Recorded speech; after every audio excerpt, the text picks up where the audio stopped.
One of the most outrageous pieces of information from the recent indictment of Donald Trump is that a former doorman at Trump Tower claims to have evidence that the former president fathered a child with a housekeeper. And the entire country is wondering, what the hell? Is this true? You always begin anything with Trump, you say, well, of course it's true. Of course it's true. The thing I found weird about this story is when they confronted the woman that he was supposed to have a child with, she said, No, I don't remember anything like that. I don't have a child.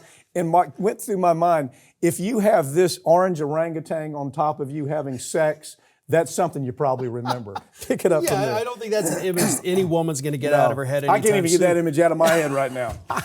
But yeah, this was, when the indictments were read, we expect the Stormy Daniels, the Karen McDougal stuff, we get it. But then, whoa. You kind of glossed over this whole possible Trump love child out there in New York City, a kid that looks like Trump. That he paid money to make go away. He paid $30,000 to kill the story, right? Yeah, which is, I got to be honest, that doorman really sold low because Stormy Daniels got 130, McDougal got 150, He only gets 30.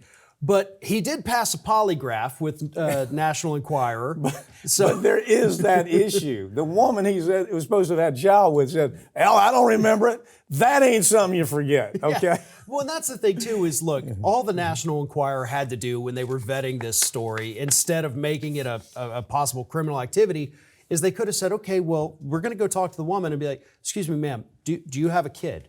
Well, no, I don't. Do you mind if we look at your hospital records to make sure you haven't given birth? Yeah, sure.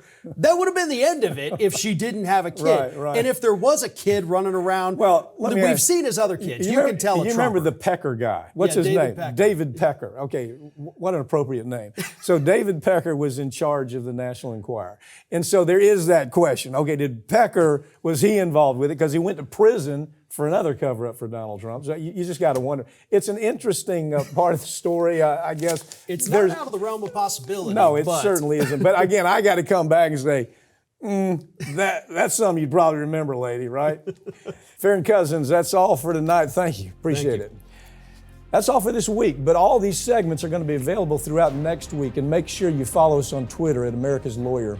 I'm Mike Papantonio, and this has been America's Lawyer, where we tell you the stories that corporate media can't tell you because their advertisers won't allow for it, or their political connections, whether it's Democrat or Republican, they're so connected politically that they're afraid to tell stories that offend their political party. We're not. See you next time.